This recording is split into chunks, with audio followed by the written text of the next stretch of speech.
Hello बच्चों, कैसे हैं आप लोग। उम्मीद करती हूँ सब बहुत अच्छे होंगे। बच्चों, कल जो था वो था ट्यूसडे और कल हमने लिया था कक्षा 8 का चैप्टर और आज है वेडनेसडे मतलब बुधवार और आज हम लेंगे कक्षा 7 का चैप्टर।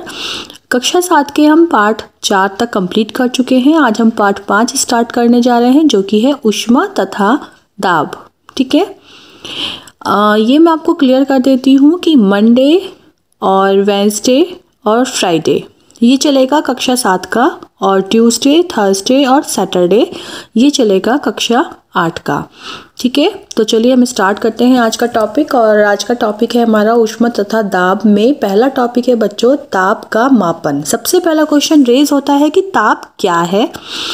तो एक बात बताइए, सपोज कीजिए हमने दो कंटेनर में पानी लिया, हमने क्या लगा इसमें अपना हाथ डाला तो हमें लगा अरे पानी बहुत ठंडा है।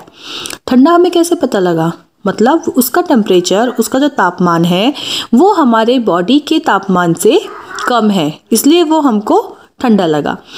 इसमें हमने हाथ डाला तो ये हमें लगा बहुत गर्म। इसका मतलब इसका तापमान हमारे जो बॉडी का टेम्परेचर है, हमारे शरीर का तापमान है उससे ज़्यादा है, इसलिए ये हमें लगा गर्म। ठीक है, तो ताप क्या है, जब हमें अपने शरीर के तापमान से थोड़ा सा कम या ज़्यादा पता लगता है तो वो कहलाता है ताप। ताप को मापने के लिए तापमापी या थर्मामीटर का प्रयोग करते हैं जो कि हम घरों में भी यूज़ करते हैं। चलिए आगे देखते हैं कि तापमापी क्या है। ये दो प्रकार के होते हैं, डॉक्टरी थर्मामीटर एवं प्रयोगशाला थर्मामीटर। डॉक्टरी थर्मामीटर होता है बच्चों, आपने सबने देखा होगा जो डॉक्टर्स यूज़ करते हैं, और जो प्रयोगशाला का थर्मामीटर होता है, जो डॉक्टरी थर्मामीटर होता है वो थोड़ा छोटा होता है और जो प्रयोगशाला का थर्मामीटर होता है वो काफ़ी बड़ा होता है और उसमें नॉर्मली सेल्सियस में, चलिए आगे पढ़ेंगे आप लोग कि डॉक्टरी थर्मामीटर और प्रयोगशाला थर्मामीटर।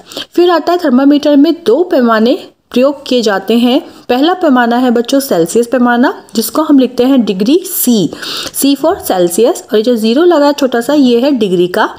फिर दूसरा है फॉरेनहाइट पैमाना, डिग्री एफ। ठीक है, एफ फॉर फॉरेनहाइट। फॉरेनहाइट और सेल्सियस को आपस में चेंज करने के लिए कन्वर्ट कर सकते हैं। कन्वर्ट करने का फॉर्मूला है C/100 बराबर F-32/180। ये इसका सूत्र है कि C को हम F में कैसे कन्वर्ट कर सकते हैं। C for Celsius, F for Fahrenheit. स्वस्थ शरीर के मनुष्य के शरीर का तापमान 37 डिग्री सेल्सियस अथवा 98.6 डिग्री फॉरेनहाइट होता है। या तो 37 डिग्री सेल्सियस होगा या 98.6 डिग्री फॉरेनहाइट स्वस्थ मनुष्य के शरीर का तापमान होता है। सेकंड आता है बच्चों टॉपिक ऊष्मा की अभिधारणा, कि ऊष्मा क्या है। ये देखिए यहाँ पर एक क्या दिखाया है हमने, एक लैंप है, लैंप में आग है, ऊपर से उसके ऊपर एक भगोना रखा हुआ है। इस भगोने में देखिए क्या है कि पानी गर्म हो रहा है। ये पानी गर्म हो रहा है, पानी गर्म होने से भाप बन रही है। ठीक है, ये वाष्प जो बन रही है, भाप जो बन रही है, हमने क्या करा इसके ऊपर एक ढक्कन रख दिया है, लेकिन इसमें इतनी एनर्जी है, इतनी इसमें ताकत है कि ये इसको बार बार ढक्कन को हटा रही है और बाहर निकल रही है। ठीक है, अतः ऊष्मा में कार्य करने की क्षमता होती है, क्योंकि अब देखिए कि ये जो है ये इसको बार बार हटा रही है, इसका मतलब इसमें इतनी ऊर्जा है, इतनी ऊष्मा है कि इस ऊष्मा में इतनी क्षमता है कि ये इसको हटा रही है, कार्य कर रही है। कार्य करने की क्षमता होती है, कार्य करने की क्षमता को ही हम ऊर्जा कहते हैं। इसलिए क्या कह सकते हैं कि ऊष्मा एक प्रकार की ऊर्जा है। ऊष्मा एक ऊर्जा है जिसका प्रवाह अधिक ताप से कम ताप की ओर होता है। ये आपने देखा होगा कि जब सपोज कि हमने एक तवा पकड़ा है, तवे में अगर उसमें लकड़ी की मूठ नहीं लगी है तो हमने तवे पे तवा गरम किया तो क्या होता है, पीछे तक आते आते ये जो हैंडल है इसका गर्म हो जाता है। आग तो यहाँ लगी है लेकिन गर्म यहाँ से हो रहा है, इसलिए क्योंकि यहाँ पे ठंडा था, यहाँ गर्म था, तो ऊष्मा चलते चलते चलते चलते पीछे तक आ गई। इसलिए ऊष्मा एक ऊर्जा है जिसका प्रवाह अधिक ताप से, मतलब यहाँ से कम ताप की वस्तु की तरफ होता है। ठीक है, नेक्स्ट टॉपिक है बच्चों ऊष्मा का मात्रक। ऊष्मा का मात्रक कैलोरी है। 1 कैलोरी बराबर 4.18 जूल और 1 किलो कैलोरी बराबर 4.18 गुणा 10 की घात 3 या 1000 जूल होता है। ठीक है, ऊष्मा का मापन, ऊष्मा के मापन के लिए सूत्र है Q बराबर ms डेल्टा T, जहाँ पर Q क्या है ऊष्मा की मात्रा, M पदार्थ का द्रव्यमान, एस पदार्थ की विशिष्ट ऊष्मा और डेल्टा टी होता है पदार्थ के ताप में वृद्धि।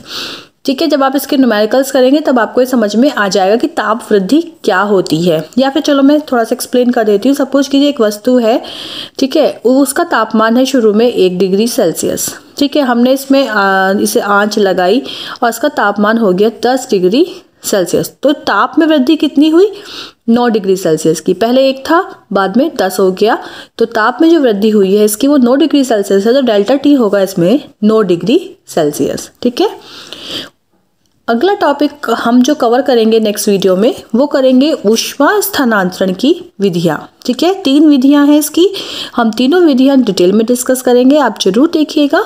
Keep watching the videos. तब तक के लिए थैंक यू, बाय।